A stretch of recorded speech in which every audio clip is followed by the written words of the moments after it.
Right, I'm going to show you a little hack. Now, I've used this for many, many years on many different vehicles. Doors opening and closing over the years, the top of your door starts to get bent out of shape. And I don't know if that's where the expression come from, but your doors do get bent out of shape. Constant slamming them takes its toll on the top section of your door, starts to force it out.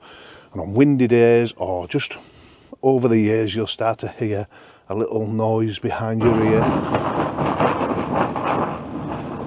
You'll be getting wind noise on really windy days. You'll hear little moans and groans from your van or your car. I can show you now how to fix this. It's dead easy, dead simple, and I've done it for a few people already. It doesn't look much, but when you see the door close, you can actually see it bounce quite a bit. See it? Look how much it flexes. So I've got this little square, and if you lay it on the panels, there is no gap. And if I lay it on the door, can you see that? Or up against the door, there is quite a difference there. So we're going to try and make that flush. You get a piece of wood, a bit of soft wood, doesn't have to be angled. Mine's wedge shaped.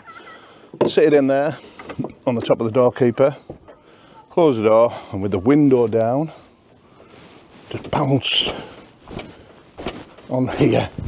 You might need a ladder to get you up to it, but I didn't have a long way to go there.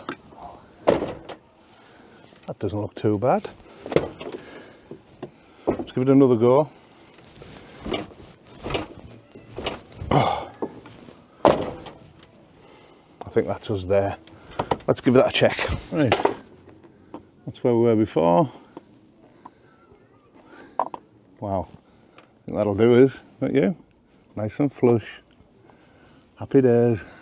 And that there should be the end of your wind noise. Nice easy fix. I've done that on loads of cars. Some of the best cars on the road, they all suffer from this problem. So it isn't just vans. I've done BMs, I've done Jags, I've done all sorts, and I use the same technique. Why not head over to our website, thecraftyblinders.co.uk, where you can find out a little bit more about us and the offers we have on. Follow us on Facebook, Instagram and TikTok to keep up to date with what we're up to.